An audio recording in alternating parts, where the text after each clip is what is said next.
Welcome to our weekly edition of Catholic Champion. I'm your host, Johnny Epp, my co-host, Michael Hichborn. We are all talking about protecting schools and what we should do in the wake of the Minnesota shooting. We got a solution. Stay tuned.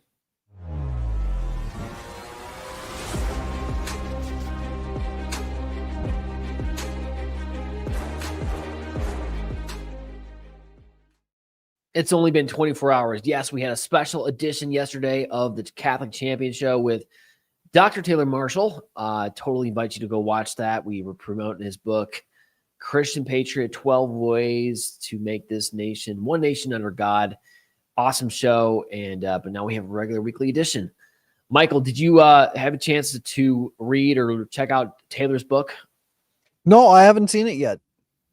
It's definitely worth the read, and it's pounding on the sales. So it's, if you can, we have the special, again, exclusive offer at Catholics for Catholics.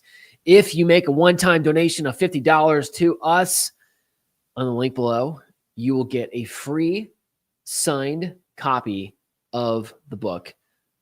No, not even shipping costs, right to your house. So great opportunity. I think this opportunity lasts till Friday night, so take advantage of it. As well as there's only 250 that we made available for this, 250 signed copies. So jump on it, okay? Taylor, you're friends with Taylor, so you'll probably get free signed copies anyways, man, right?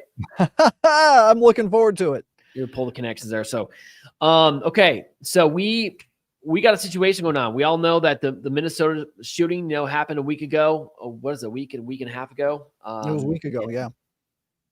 Almost a week ago today, or 8 days ago. Week ago yesterday. And everyone's been talking about a lot of different things, a lot of different angles here. You got the obvious, most, of course, Democrats run to gun violence. That's the first thing they go to. People who have more of a serious attitude go to the root causes of it.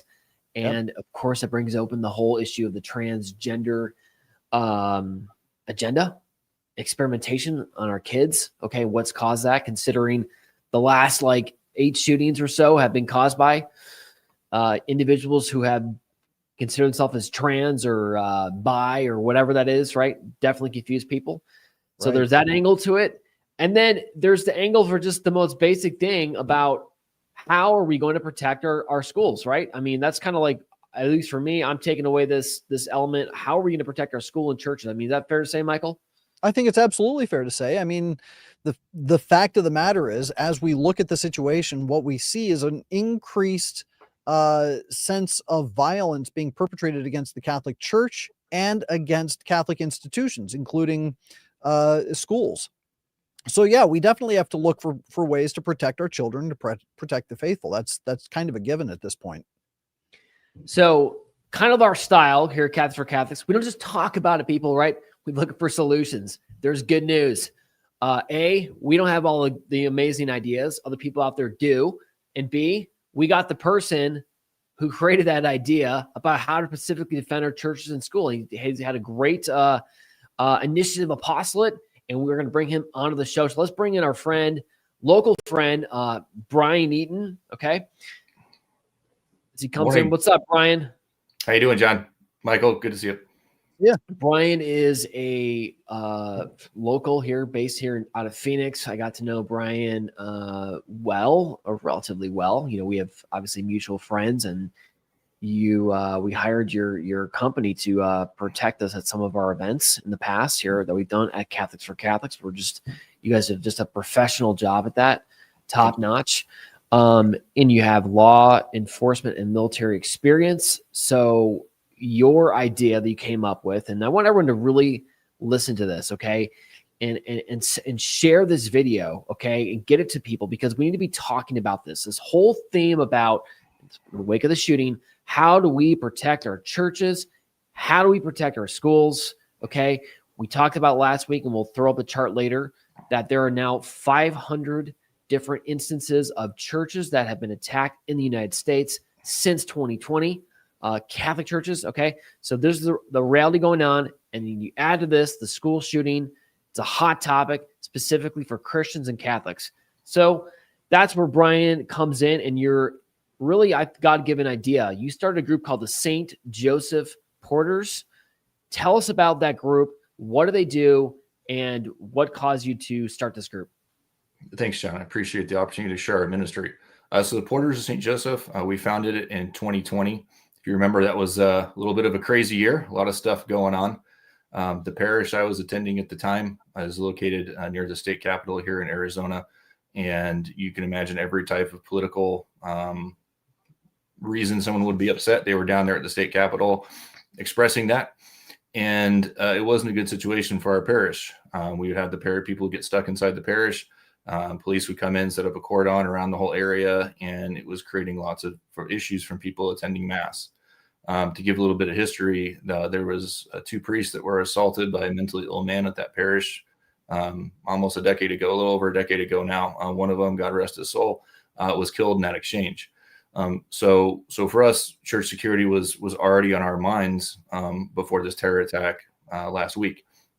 So we started the ministry that year, and we've just organically spread by the grace of God, the intercession of St. Joseph, to over 17 parishes in the Diocese of Phoenix and Tucson.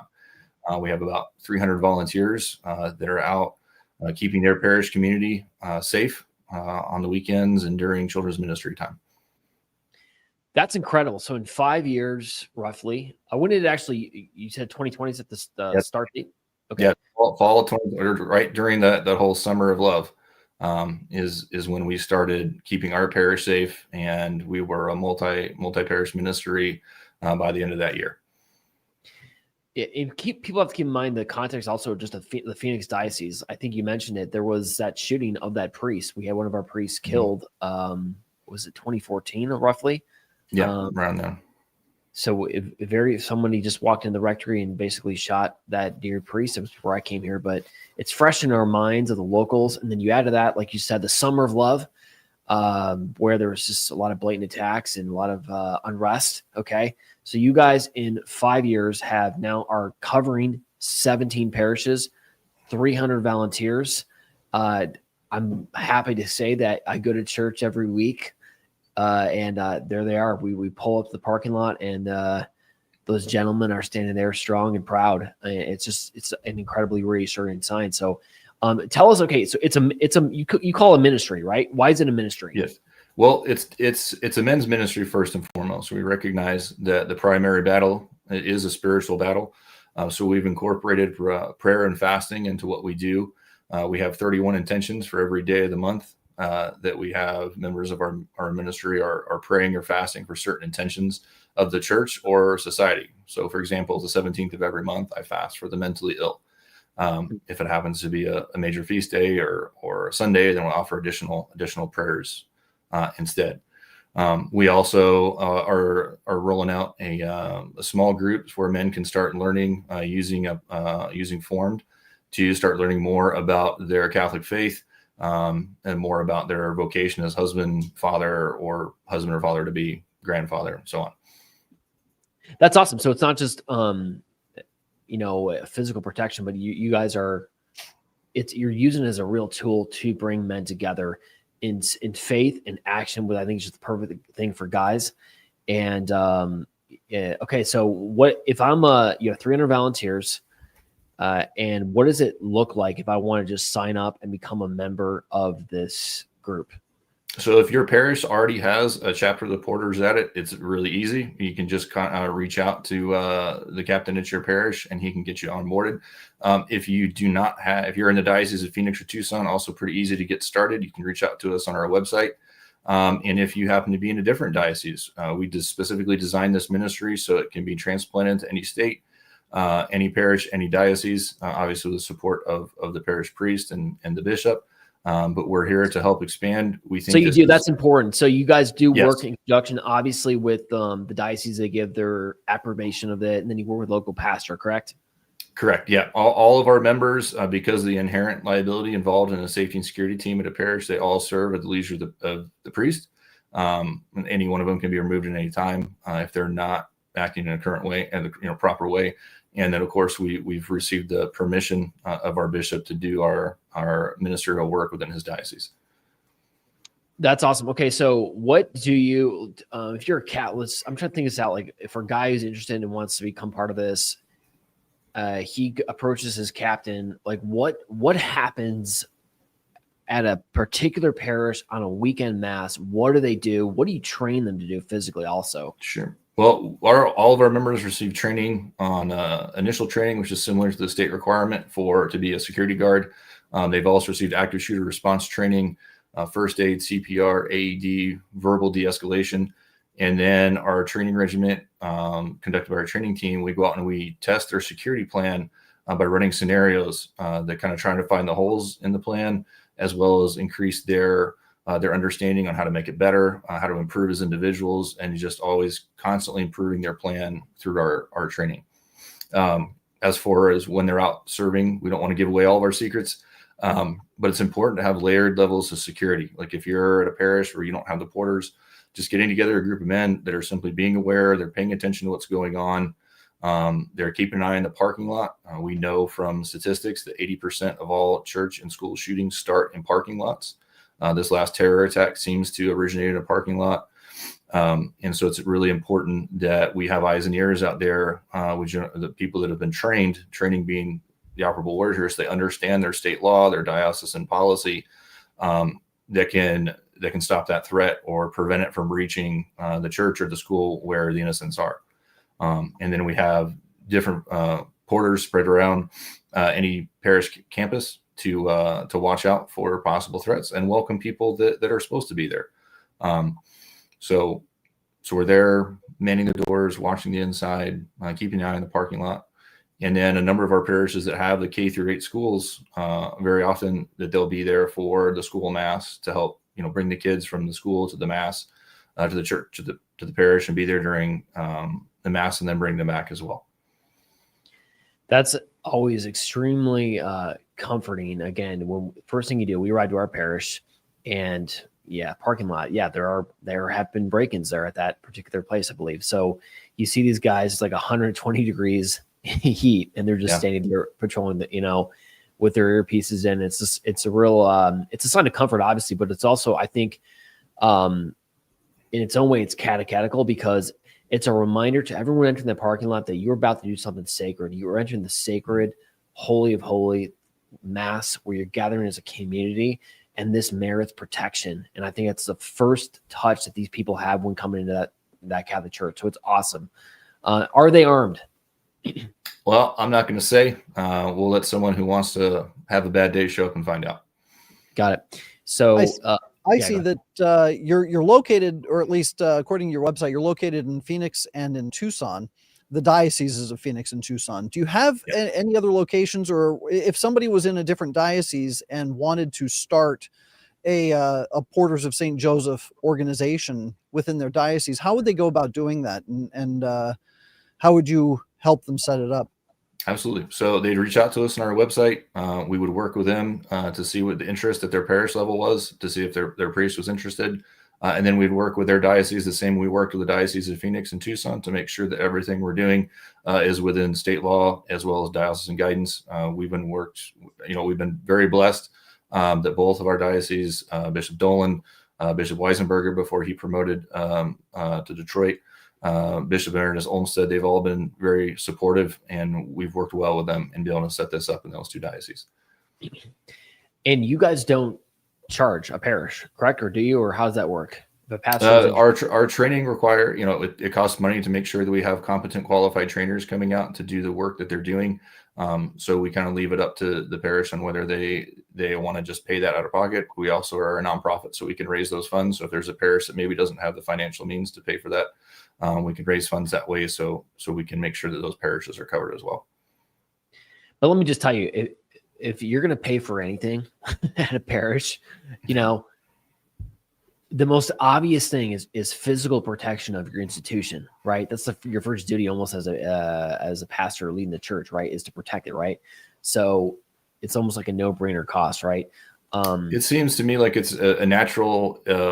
It naturally grows out of the safe environment program, right? The whole point of the safe environment program is to keep the most innocent within the church safe. Well, for our time now, that means that we need to protect them from outside influences that are coming in and trying to hurt them. So to me, it goes hand in hand with safe environment in that regard. If we look at different, like the school shooting that happened in Nashville, I feel comfortable talking about that because it's far enough in the rearview mirror now in 2023. that shooter originally selected a different school, and they were going to target every. You can look it up. The Nashville Chief of Police reported on this, and they were going to target that school. But when they realized that there was a security team present, they went to the actual victim school and attacked that one because they did not have security. If you look at the you can again look it up on Life, the Tree of Life synagogue shooting in Pittsburgh, Pennsylvania, where the terrorist attacked the Jewish synagogue there. Again, there was they did reconnaissance runs on that. There's evidence they did reconnaissance. The prosecutor talked about it in the court case that there was a deliberate. See, this wasn't somebody that just woke up one morning in their mom's basement, grabbed a gun, and went down to the. They planned it out. And the reason that they picked these targets is because they realized that there's not a good guy there to stop them.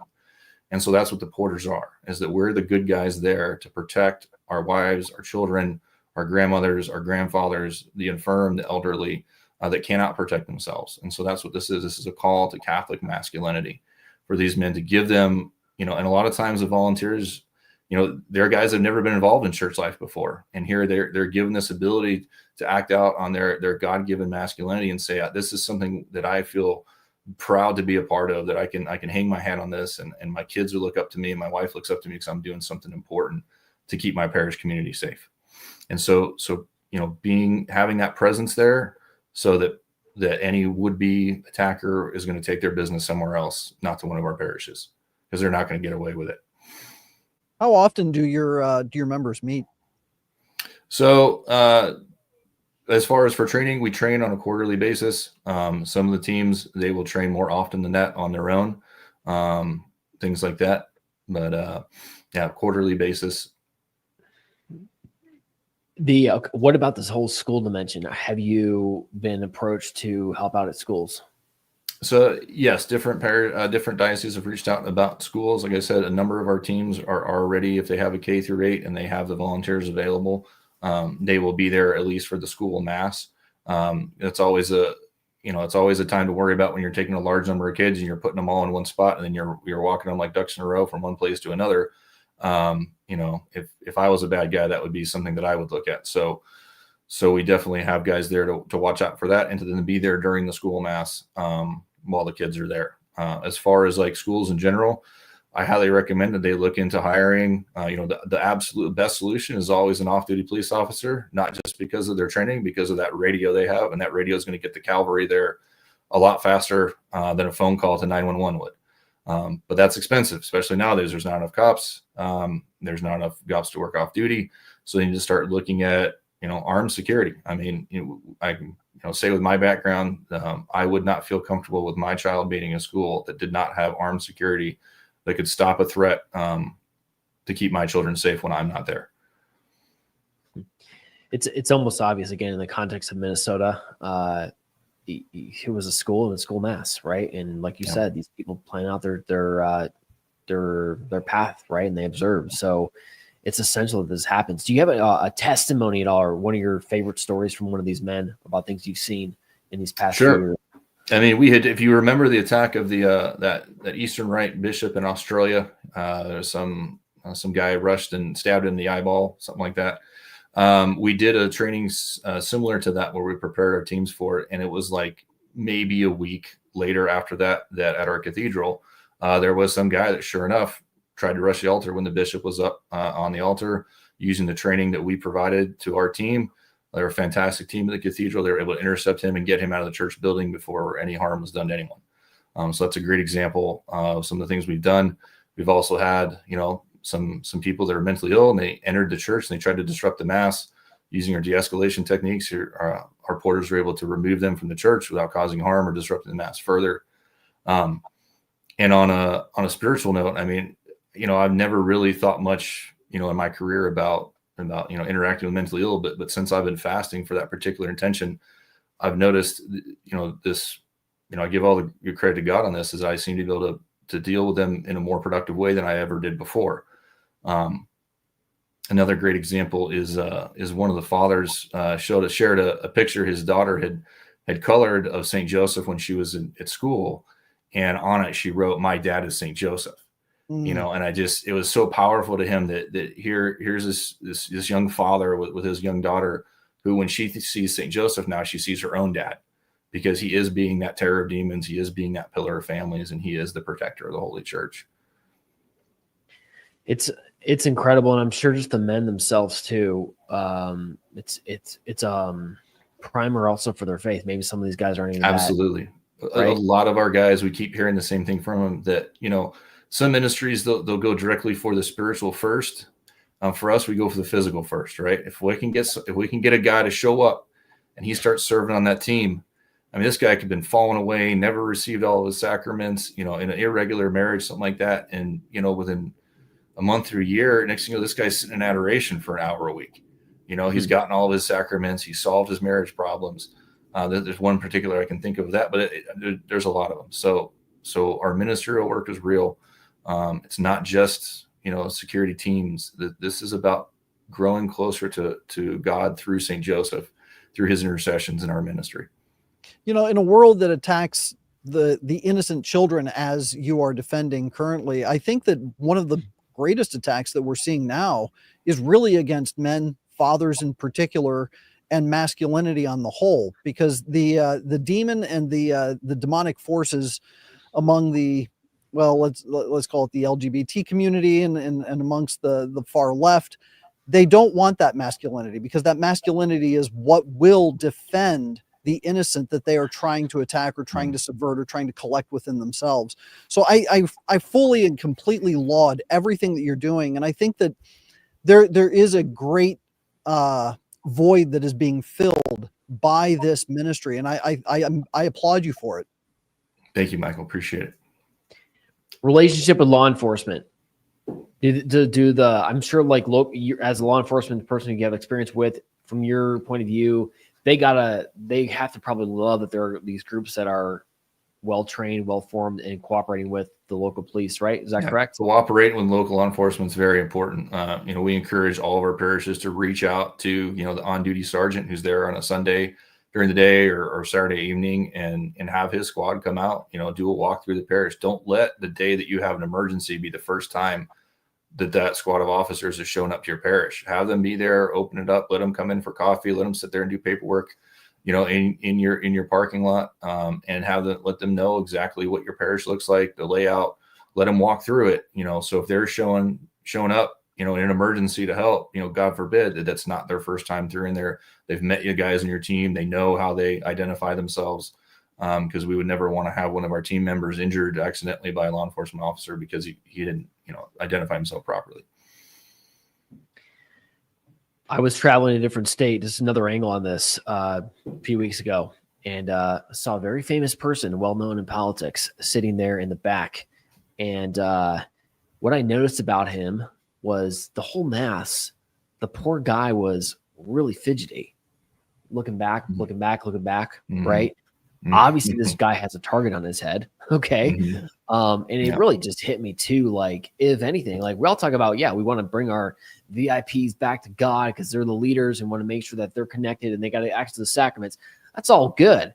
But we got to make sure we get them a place that's actually safe for them to worship, so that they can actually concentrate on the holy sacraments and the mass, and not be looking at every single door. Every time the door opened, that guy looked behind him just to make sure. And he also had a security guard with him too. So, this is one other angle for this. So the importance of it, the role of it. I love that it's tied to St. Joseph, because he is the protector, spiritual and physical, of Holy Mother Church.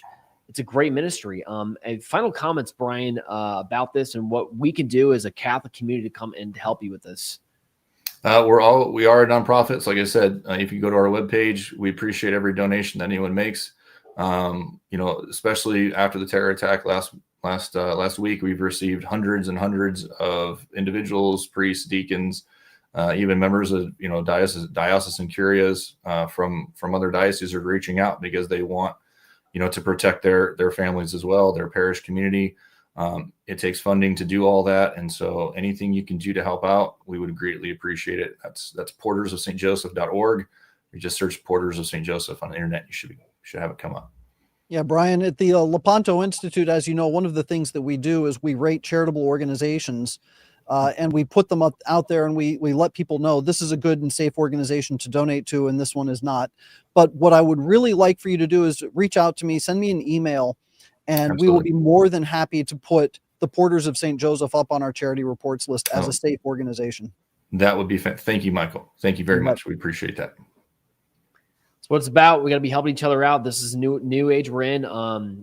So Brian, thank you for joining us. I need to go back to work, and we're from our vantage point, we're going to keep working with you, on different events. We love the ministry, and please thank all your volunteers on our behalf for what you guys do. We are so grateful as a Catholic community, and we need more. We need more of your work. So we'll let you go. And then as Brian exits the screen, I just want to show on the map again the 500 churches that have been attacked here in the United States. I just want a visual reminder, okay? Yes, we have the images that are fresh in our minds about the shooting in Minnesota and the kids, where I think we're still praying for Sophia. She has a very serious head injury. She's got swelling on both sides of her brain, and we got to keep praying for her. J.D. Vance visited her yesterday. So that image is fresh, but those attacks, look at that map. See where you're at in the country, okay? If you're in Idaho, you're doing pretty good, I'd have to say. It's a very red state, but the rest, look at that.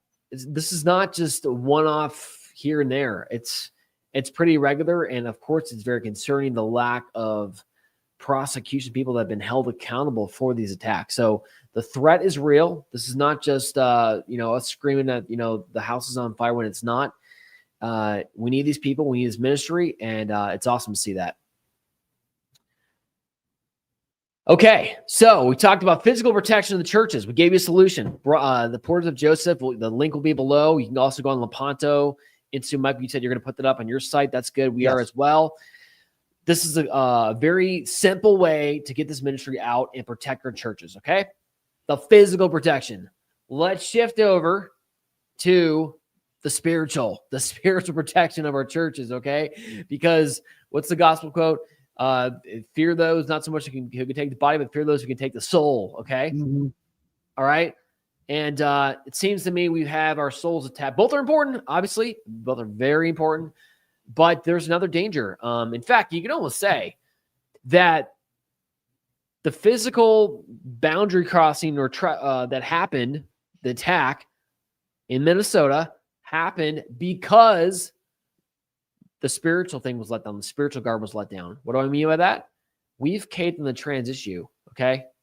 Because of that, we have created these quasi-terrorists now, these enraged individuals who know that they've been lied to, been pumped full of crazy hormones. Some have lost body parts, okay? They come from divorced families, and they're just time bombs ticking, okay? These poor souls that become monsters, okay? And they go shoot up a bunch of innocent kids. So let's talk about that. Michael, you did a story. Tell me about that with Lepanto and Father James Martin, because I think this goes to the core right now, one of the hot issues about how we as Catholics have got to also up the level of our spiritual protection of our churches and our schools and our families. What did you write about there? So we do have an article up, James Martin's Spiritual Master is the headline, and it's all about Father Ron Rolheiser and his influence with the Association of U.S. Catholic Priests and his influence over Father James Martin, S.J. One of the things that has to be, I just can't underscore this enough, but what we have to realize, and this goes to what you were saying about the mental illness that is the LGBT community, and we can't, sugarcoat that, because the problem is that sodomy and transgenderism and all of those issues are spiritual and mental illnesses, both and. It's not one or, it's both and. They are both spiritual and they are mental illnesses because they attack nature. They say that the nature of a thing, and by nature what we mean is the either the inherent makeup of it or its proper designed use. So the eyes, the nature of an eye is to see. When you start redefining the nature of a thing, such as reproductive organs, then, and you start redefining their use, you break reality.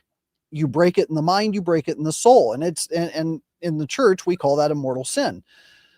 So it's a mental illness, it's a spiritual illness. But what we have here is Father Ron Rolheiser, who is using modernist tactics as defined by Pope Pius X in Pascendi Dominici Gregis. And what he is doing is saying that, well, we don't really want so much to focus on doctrine, because doctrine is kind of like the rules of a soccer match. It just kind of sets the parameters for how to play soccer. But spirituality is how we enjoy the game of soccer and the different decisions you make on the field and how you move the ball one way or the other. So he turns theology into a game. And you're basically setting up your experience of theology as the epitome of it all, as opposed to the proper end and the proper goal of what theological debate is supposed to be about. Because at the end of the day, the only reason that we are here in this world is because we fell through Adam and Eve. And God came into the world to be incarnate to save us from original sin and from our ongoing sins in our own life. Theology is supposed to explain our relationship with God, to help us understand our relationship with others, and to help us really see the playing field, the moral and the theological playing field, so that we can increase our love of God, our love of neighbor, and practice virtue. That's the purpose of theology. But these people, Father Ron Rolheiser, Father James Martin, they want to fudge everything. They want it to be all fuzzy and feely good. And let's try and think about what it means to us. How does it help me understand me in my situation, wherever I am or whatever my disposition is? So they start messing with the terms. They start conflating things that have no business being even brought up in the same sentence. And they simply say, well, your understanding of celibacy or your understanding of charity is now based on your experience and your own personal disposition, as opposed to what the church says and how it is either good or can be countered. And anyway, I highly recommend people go to read the article. It's a very heavy article because it does go into theology. It really explains the errors of Father Ron Rolheiser and Father James Martin. Because you basically said this this priest is the spiritual director or coach, essentially, of Father Martin. Would that be fair to say? Father James Martin, yeah, the way he put it, he called Father Ron Rolheiser a spiritual master, and said that he's his go-to. That when he said Father James Martin introduced him as, quote, one of my favorite all-time spiritual authors, and praised his book Sacred Fire as a guide that he returns to every year. So we also have, there's another quote here. Let me see if I can find it, where Father James Martin was basically explaining that Father Ron Rolheiser gives him kind of a spiritual understanding of the world, so that he can then explain how things go with what he's promoting. And it's all counter to what the church has always taught, obviously, but I can't find the quote right off the top of my head, but it's essentially what he was saying.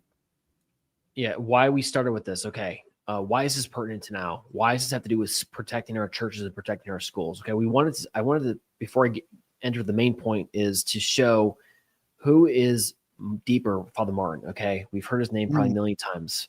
You've seen him with the pride flags. You've heard that kind of a lot of his ambiguous statements, which dance around the fact that, yes, homosexuality, and to be homosexual is not a sin, but to not be celibate and to engage in those acts is a sin. Okay, we love the person, obviously, understand that.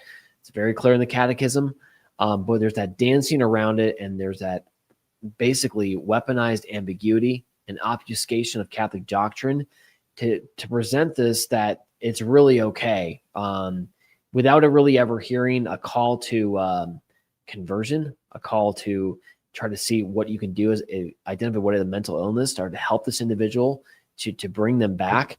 So we don't really hear any of that from Father Martin. Okay.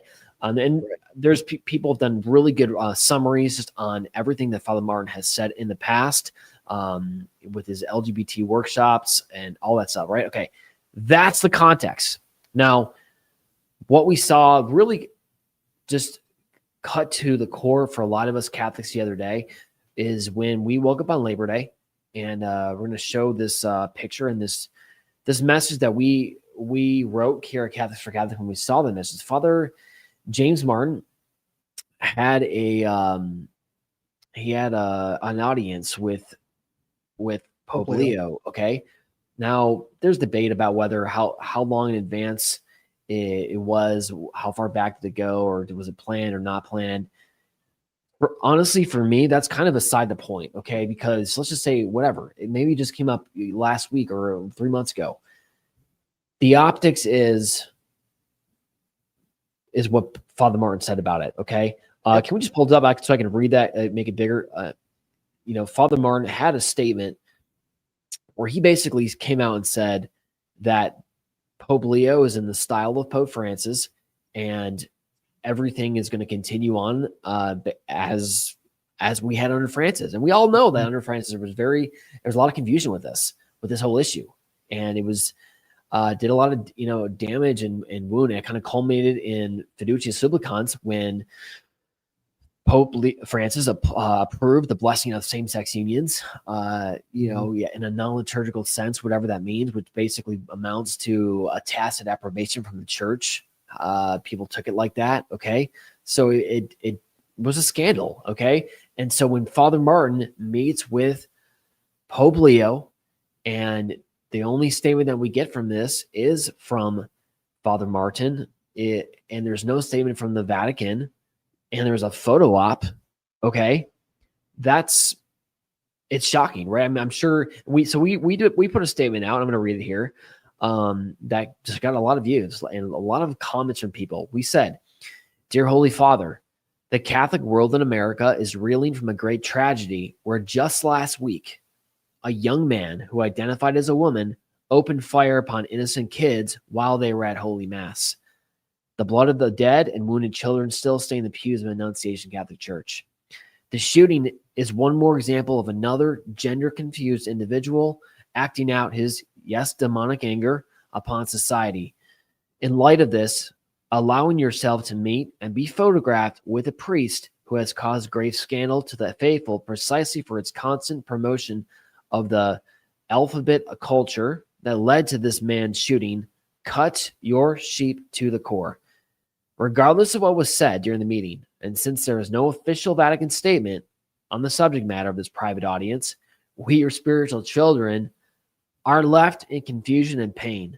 Please help us understand the intention behind this. In the meantime, we honor your office as the Vicar of Christ, and we continue to pray for you in your divine role of confirming the brethren, as Luke says in his gospel, in the faith. Thank you, and God bless." That was our statement. What we said a few days ago remains true today. We're genuinely confused, and we'd love to have some clarification from Rome. Michael, what did you think when you saw that? Well, I mean, the old adage that a picture is worth 1,000 words is well applied here, because, and I mean, Eastern Catholics recognize this very, very well, because iconography was used to convey a spiritual message. When you have a photograph of somebody who is advocating for the worst forms of sexual perversion and embracing them and adopting them into the Catholic faith, standing with the Holy Father, the icon that is conveyed here, the message that is conveyed through that image, is that somehow this sexual perverse ideology is now acceptable within the church. If Pope Leo or Pope Francis or any pope would not stand and be photographed next to an active Satanist, then why would he allow himself to be photographed next to somebody who is advocating for a satanic ideology? And we have to be very, very clear that what Father James Martin is advocating is satanic, because what he's doing is he is attacking the nature of human sexuality, and he is attacking the nature of the idea of what sex is itself. Here's the thing. Father James Martin wants people to be accepted as they are, but St. Paul says that neither the effeminate, nor idolaters, nor revelers, nor liars with men, meaning sodomites, nor thieves, nor murderers will enter into the kingdom of heaven. And he's very, very clear about that. But then he follows that up with, so such some of you were. Were is the operative word. You no longer identify as those things. You have to put off the old man, which is Adam, and you have to put on the new man, who is Christ. If you're washed in the blood of the Lamb, then you do not look back on your old life and say, that also is who I am. You have to put it behind you. Our Lord also said, he who puts his hand to the plow and looks back is not fit for the kingdom. So when James Martin is out there advocating for people to be embraced and accepted as they are, meaning living in their sexually filthy lifestyles or living out a sexual fantasy, believing that they are a sex that they are not, that is what has to be condemned. So you can't openly accept and embrace what Father James Martin is trying to peddle to the church as if it's now somehow acceptable. And Pope Leo, and I really emphatically state this, has an obligation as the supreme shepherd of the church to clarify that what James Martin is advocating is not in line with church teaching. He has an obligation to state that. Let me play devil's advocate. And if you disagree, by the way, that this is something that was okay, what Pope Leo did, again, when we talk about any action of the Holy Father, always do it, think 3-4 times before you say anything, because he is the vicar of Christ. Yep. So a lot of respect for him, as God's chosen one to be his representative on the church. But so do it with a lot of love and double your prayers for the Holy Father, right? But in that sense, if you disagree or you agree with how the Holy Father handled this, or let us know in the comments, right? So we can, or send us a note. But because I want to play devil's advocate, the other side rather, sure, on this. I actually got in a very heated discussion with some Catholic friends last few days about this. Getting into a heated discussion? Never. never, man. But I did. It was over text, okay, which always complicates things because you never understand someone fully. But the other side was a group chat, like 10 of us, and half of the chat was basically saying, like, okay, yeah, we all agree that Father Martin is off his rocker. He's causing grave scandal, grave sin, but give Pope Leo time. Okay, he's got a strategy here. He could have a strategy. Let's remain hopeful. We don't know the intentions of the Holy Father. Okay, so it's okay. It's okay what happened with this photo op, right? And it's all right. And yes, Father Martin ran off with his thing, but come on. What would you say to that, Michael? Well, my response is very simple. Yes, we definitely give the benefit of the doubt to the Holy Father. However, as I said in the beginning, an icon is far more effective in conveying a message than any kind of words. And when you have a photo op with the Holy Father, with someone whose ideology is openly satanic, and it is, without giving any context or clarification from your perspective or your side, then you're allowing the scandal of that meeting to hang and really kind of affect the people who are seeing it. So the obligation of the Holy Father to clarify, to speak the truth, to make sure that Father Martin's vicious words do not define the narrative, the obligation is there. It's absolutely there.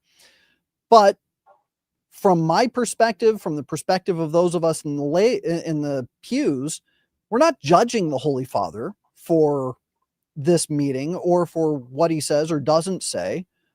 What we are saying is that he does still have that obligation to speak out and to speak truth in charity. Why he hasn't, I have no idea. I can't speak to that.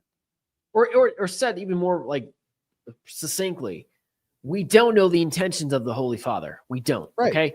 But we can still judge the action of that, right? There's a reason there's a distinction in moral theology of material heresy and formal heresy. I'm not calling this a heresy, but I'm just using that analogy where material, you could just say it, but you don't have the intention of necessarily committing the heresy, which is what formal heresy is, right? Right, The right, action could be wrong, but you have no idea that it is. You just did it, okay? But it's still wrong. The action is wrong, okay, in and of itself. So right, but this isn't even so much a judgment as it is just simply saying, Holy Father, you have an obligation to clarify things.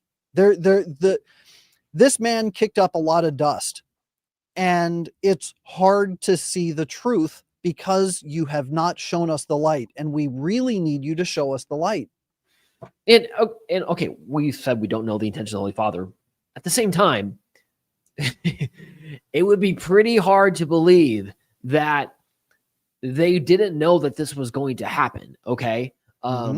We have an updated Vatican communication team. They've revamped the website. They've been putting out some actually really good content on the Vatican X page, and I love the gospel patch. So we share those all the time, and they're on it with the war in Gaza. They're talking about that. So their social media team is on it. Okay. These guys are not idiots. They knew this would happen. Okay. They knew this photo op. Okay.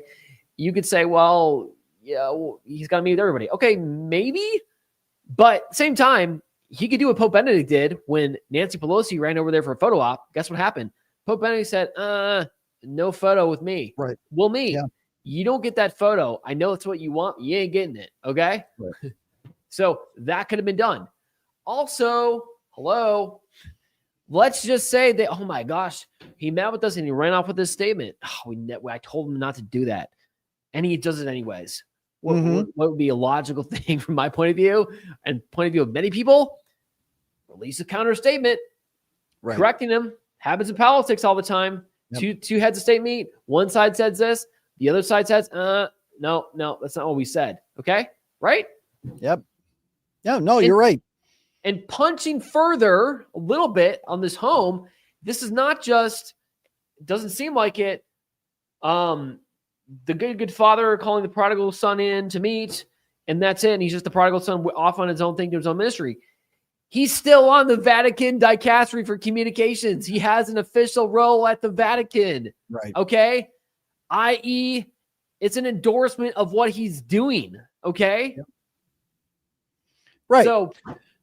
So effectively, and I would put this in the same category, effectively what we have here is a modern version of taking a photo op with, say, Martin Luther and saying, oh, no, we're just having a conversation, or not even saying anything at all, and let Martin Luther say, I met with the Holy Father and it was great. And he was very welcoming and warm. What does that convey to the faithful? If Father Martin Luther, who was a priest, a Catholic priest before he apostatized, once you have a situation like that, then it is the obligation of the Pope to make sure that people don't fall into his error. Absolutely. I have a hard time not seeing that obligation. Or let's go to Jesus Christ. We're always going to look back to him. Is there an example in the gospel? Help me out. Where he met with, anybody, right? But, people like to use the example. Oh, well, Jesus dined with sinners, but he called them to repentance first. He called them too. There was not a doubt in your mind. Right. We knew what Christ had in his brain about the person. It was clear. Because he told For all us. eternity, we know, right? And again, I got to put you one more time. Like the people say, give him time, give Pope Leo time. Here's the deal, people. Okay. We literally just had a shooting. Okay. One more. It's not a one-off. Get that graph there. Show the amount of the last shootings were. They're all initiated by people who are trans. Okay. So guess what? This is what's going to happen. I specifically know this. I have a concrete example in my mind. Father Martin will take that. He will go to a school. Imagine him going to your school. Okay. Maybe you disagree, John. Come on. You're crazy. Let's come on. Give Pope Leo time. And he's got an idea. Yes, we agree Father Martin's wrong. But let's take it to the concrete. Imagine it's your school. Yeah. Okay. You're a mom with 5 kids. And look at it. Oh my gosh, look what's on the school calendar. Father Martin's coming to visit. He's going to give a talk to the school auditorium. Okay. Yep. And you're pissed off. You're angry. Excuse my French. And you go complain to the principal, who's like a little loosey-goosey on the theology. And he says, we're having them. And then you get all upset and you go to the pastor who oversees the principal, and said, how can you let Father Martin come to the school and teach our kids this? Mm-hmm. And the priest says, I agree with you, but what am I going to do? He just met with the Pope. He's in good standing. Yeah. Right. Boom. There you go. Right. So because of right or wrong in the sense of we don't know his intentions, but his intentions, I got to tell you that this will continue to happen. That evil priest will continue to corrupt the minds of individuals, of young people all over because he's on social media. So maybe not be speaking at an event, but he's on social media and he's corrupting them because he has got the tacit approbation of Holy Mother Church. And he will continue. And he will continue to be invited as one of the main speakers at the largest youth gathering in the United States at the LA Education Conference in February under the auspice, the spiritual auspice of Archbishop Jose Gomez of Los Angeles. The filth continues. I rest my case. It's no argument for me, counselor. But here's the point. The whole show today at Catholic Champion is like we have got to protect our children. Okay, this show's for men. Okay, we started off. You wanted to act physical protection, join the St. Porters. Okay, a valid group approved by the diocese. You take physical action. So right? this is exactly what we need to have. I mean, look, there's a reason why bishops are called shepherds because they are there to protect the flock from wolves. And what is a wolf? A ravening wolf is one who wants to pervert the teachings of the church, to change the ideas of what the church actually promotes as her doctrines, her teachings, her moral teachings, everything. And a wolf will sit there and consume the flock through the teeth of heresy. That's what a wolf is, spiritually speaking. James Martin is a wolf. Father Ron Rolheiser is a wolf. The priests of the AUSCP are wolves. There are bishops who are members of the AUSCP, Bishop John Stowe, Archbishop John Wester. There are cardinals and bishops and archbishops who have participated in AUSCP events. You've got Cardinal McElroy, Cardinal Wilton Gregory, Cardinal Blaise Supich. You've got Archbishop Hartmeyer. You've got Bishop William Wack. And there are a bunch of others I can't rattle off the top of my head, but the point is the bishops have joined the wolves and they're part of the pack and they're not defending the sheep. They're divvying them out. And the Holy Father has an obligation to see this problem. He is the supreme shepherd. And when the shepherds under him have become the wolves consuming the flock, what are we to do? How are we to respond to that? And they're allowing James Martin to go in there and to lead more wolves to more sheep, specifically the lambs. If you still really doubt that what Pope Leo is in action was right or wrong, I mean, just go talk to a Protestant, okay? Someone outside the Catholic Church who's like, who's good, not a crazy whack liberal. Go ask them what they think when they see an image like that, because I interact with a lot of them, okay? And they can't, they call a spade a spade. It's like, what are you talking about? This is crazy. Why do they meet with them, right? So anyway, let's pray for the Holy Father. Let's speak up and address this, because this is at the root cause of all these shootings, okay? This is the fact, okay? And we got to stop it, okay? Want to just shift gears to one other major entry point where we let the guard down on the defense of our kids, okay? Obviously, there's the physical thing. There's the shooting there in Minnesota. There's that. Then we just talked about the spiritual attacks, which come in one of the main forms is the whole acceptance of the trans agenda, okay? To this day, okay? This is not just like years ago. I saw a post last night from Libs of TikTok. We made a comment on our social media. We throw it up there, where we had the state of Washington. I think they're part of their program. If you can play that video maybe from Fox News, where they show that the kindergartens are basically presented to this day with the choice of, you can be binary or you can have 3 different genders. Let's play that clip.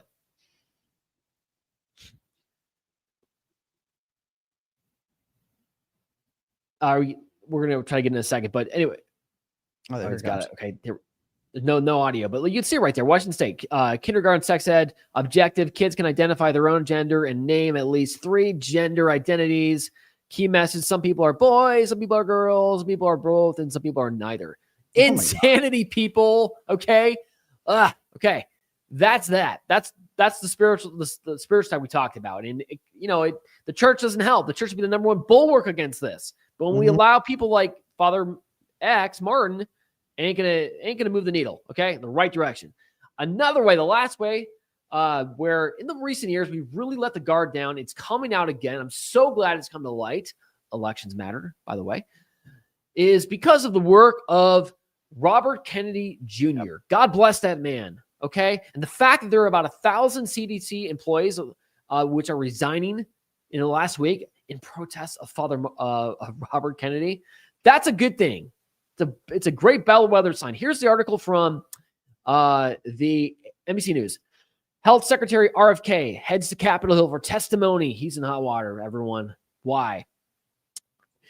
A week after Centers for Disease Control and Prevention Director Susan Monterez was fired, and a series of vaccine-related decisions drew criticism from lawmakers, including the Senate Health Committee Chair Bill Cassidy. Oh, it drew criticism from them. Oh, man. I guess we should be all uptight, right? Monterez's firing led senior CDC officials to resign and fueled the staff protests outside the agency's Atlanta headquarters last week. In a scathing editorial, the New York Times on Monday, 9 former CDC directors called Kennedy dangerous and his actions. Wait, this is exactly what I mean. They called Kennedy dangerous. We're gonna find that X post that we did where the devil worshiper, literally this guy's worked with the devil, was one of the high-ranking members of the CDC. We're gonna throw a picture of that. We'll see. Yep. We'll let you decide who's the dangerous one. Okay, they called Kennedy dangerous and said his actions are unlike anything our country's ever experienced. You're right. It is unlike our country ever experienced. We have the truth for the first time in our health industry. My hope during the hearing is that he's asked tough questions, said Dr. Besser, who served as the acting CDC director in 2009. It was among the former directors who signed the Times editorial in the interview and said, how is the country healthier and safer by firing the CDC director? Well, it is actually. Among his recent actions, Kennedy fired all the members of an influential CDC panel that makes recommendations on vaccinations and replaced them with his own handpicked members, some of whom are known as anti-vax or jab activists. I forget if we're allowed to say that here on this platform. We'll call it jab, here in and out. He slashed $500 million in the mRNA vaccine research and announced that the FDA had limited this false COVID shot approval to people 65 and up. So he's cutting back on it, okay? All right, I'll stop there. Basically, as he said all along, we knew this coming in. That's why the RFK movement was so strong as a third-party candidate. People loved his honesty. People loved the fact that he was going to go after these criminal actions on the part of the CDC, okay? And he joined forces with Trump. And how about it? Did you see the post where Trump, did you see that, Michael? Where the first time, we love Trump, but we have definitely disagreed with President Trump on Operation Warp Speed. 100%. We completely disagree with that. We thought, President Trump, what are you doing? What are you doing? No, this jab is evil, okay? Yep. And for the first time, people can change. Never forget, people can change. Prayers do also work. He makes that post saying, this is about 4 days ago, saying, hey, what's going on? The numbers that the Pfizer's showing me are not the numbers that are you're showing to the public. Right. So it was the first time ever that President Trump showed what we all believe from the beginning, the lack of trust in this so-called miracle jab. Did you see that, Michael? Wasn't that a point of hope? I did. Yes, it's absolutely hopeful. We have to remember our Lord called the devil a liar and a murderer from the beginning. So what the CDC is doing and what these individuals at Pfizer and the CDC and everything else, when they present somebody with one set of information and then present another set of information to the public as a form of propaganda to get them to do what they want, and then, of course, you have the result being a whole lot of dead people and people who are maimed and injured because of what you were putting forward, then you have a lie followed by murder. That's the devil's MO. And I think that Trump is starting to wake up to this and seeing directly what's going on with Big Pharma. Yeah, you know what's interesting about Big Pharma? Do you know what the root of pharmacology is? Give it It's to me. pharmakia. Pharmakia is the Greek word for sorcery. So it's just very interesting that what we're seeing is that there is a direct connection or a correlation between sorcery and the use of all sorts of bizarre kinds of drugs, which really begs the question, as you pointed out, why this particular CDC director was so intimately involved in Satanism. I mean, it's bizarre, but you start to see the link, and you Let's can't throw that picture up unsee when we once have you it. But do. keep going, Michael. Yeah. Yeah. The other thing that I want to point out is that and this is a little Dude, bit there he is. oh my Michael, look at God, this. awful. Ugh. Okay. You don't have to look at it. I mean, just look quickly. And don't take it in if you don't want to. It's fine. But this is the guy who was just fired by RFK. Okay. Yep. If that's not demonic, I don't know what is. Okay. Right. These are the people that were advising the United States Conference of Catholic Bishops, for the most part, to close down churches. Mm-hmm. Go figure. So when Yeah. we said it was demonic, that we didn't have access to the sacrament, it literally was. And there's your Yep. proof. Okay. Yep. Yeah. So sad. And I want to make another point that all these different doctors and CDC members, and they're all resigning in protest over this, and they're saying that RFK is dangerous. Let me tell you about danger. Both my father and my father-in-law lost their lives within a week of each other because of hospital protocols established by the CDC in with regard to COVID, the 2020 unpleasantness. Wait, your father and your father-in-law? Really? Yep. Both within a week of each other on opposite coasts. And it was the hospital protocol that killed them. It wasn't the illness itself. In fact, both of them were showing improvement until they were given the remdesivir shot that was recommended by the CDC. So when people start talking about what's dangerous and who's dangerous, I want to go back to the people that were harmed and the people that were made dead by the very protocol that was established by these people, fear-mongering that if you don't do this, you're going to cause more death. My father and my father-in-law were both improving until they weren't.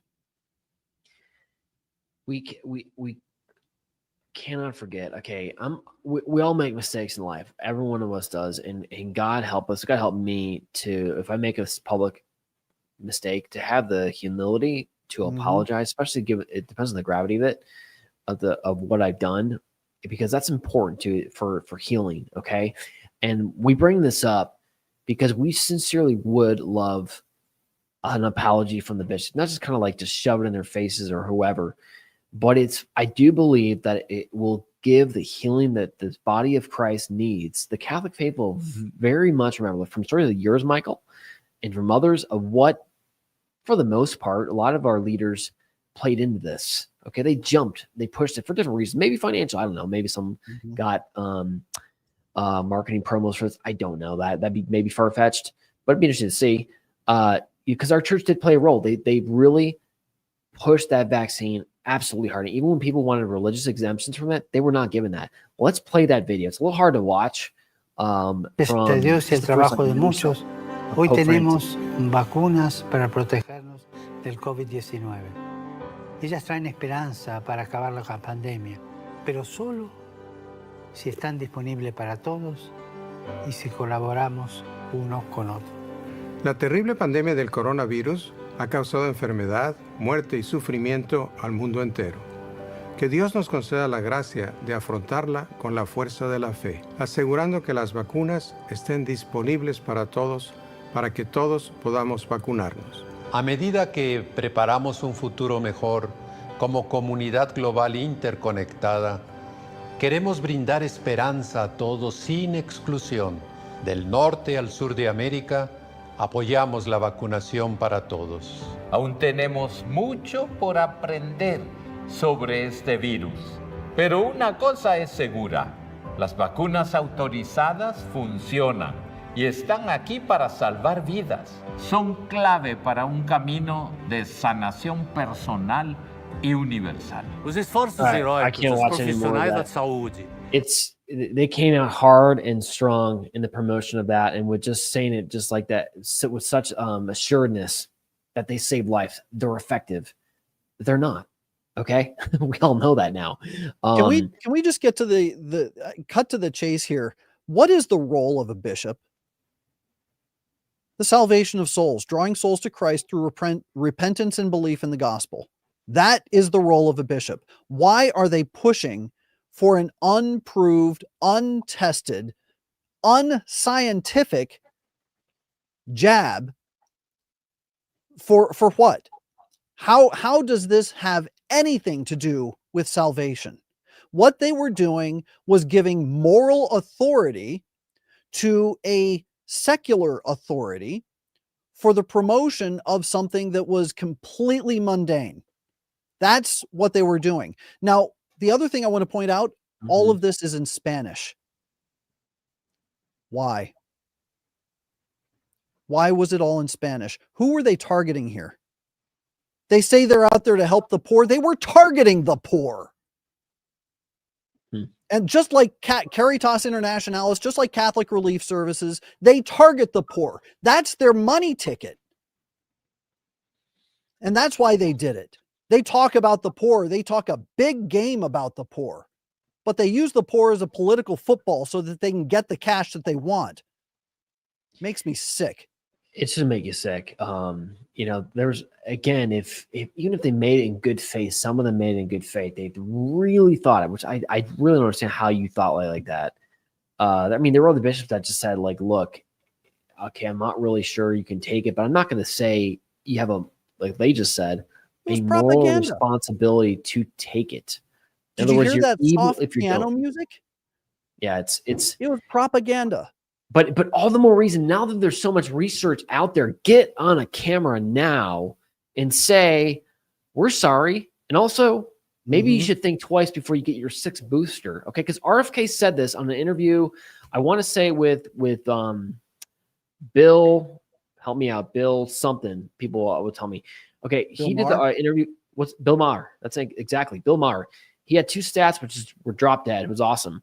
He said, look, 52% of Americans say they know somebody who was injured by the COVID vaccination. Second stat, like 26% say they know someone who was killed by the COVID-19 vaccine. This is the director of our health department, RFK, is saying this, okay, on a major platform, okay? That's big. That's huge. And we let that into our system, into our schools, into our churches. And it's coming out now. Yep. We got a note, similar kind of what your story, Michael. Just people send us a lot of notes. First, they sent us notes just thanking us for speaking up about the Father Martin situation with Pope Francis or Pope Leo. And a lot of other groups spoke up as well, which is good. But we got this note regarding the jab. God bless you for your X statement post on social media, requesting an apology from the Catholic bishops regarding their pushing of the jab. Our family believes the Catholic Church's stance contributed to the death of our 38-year-old son. He and his wife relied on the church's advisements and took the shots. Worse, they isolated themselves and their 2 daughters from the rest of the family because they did not take the shots. For 2 years, we could not hold our granddaughters, missed the birth of our grandson, and were not allowed to attend our granddaughter's First Holy Communion. It goes on. Their son eventually dies. I'm going to spare some of the details just to keep this person anonymous. But they said we can't publicly post about this. Yeah, their pastors don't even know what they really feel on the situation because he himself obeyed the bishop. But it has stuck. And they say, look, the truth may eventually come out, but for now we suffer in silence. The apology as you requested is necessary. Thank you for that. Thank you for your ministry. God bless. There are thousands of Catholics like that. Look, we already forgive you. Even if you're not sorry, we forgive you because forgiveness is such a key trait of Christianity. We can never hold on to hatred. Cannot hate sin. That's it. Okay. But we would request it because it would also, I think, would you agree, Mike? Is this too far to ask for an apology on this sense?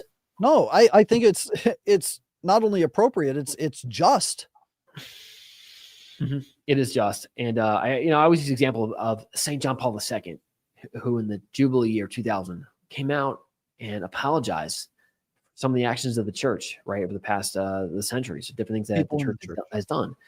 Love that image of him and dressed in the purple chasuble on his knees, just really praying in that moment of reconciliation, asking pardon.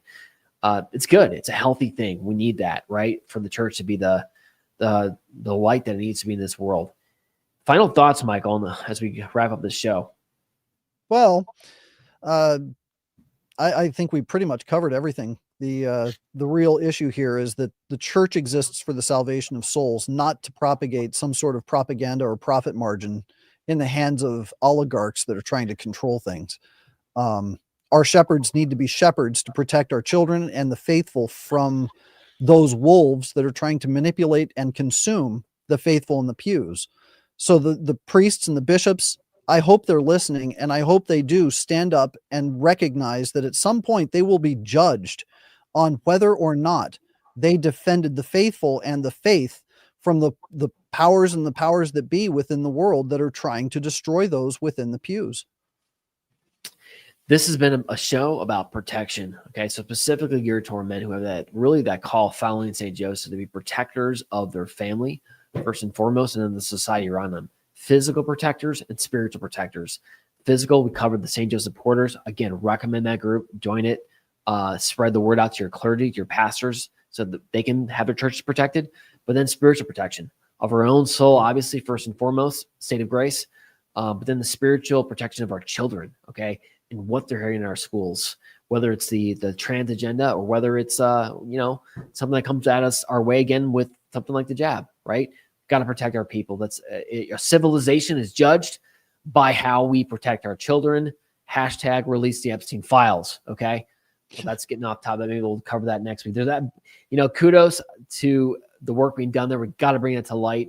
Because again, how we treat our kids in the womb, outside the womb, and to the grave. This has been an edition of Catholic Champion. Thank you for joining. We'll see you same place, same time next week. God bless and fight on.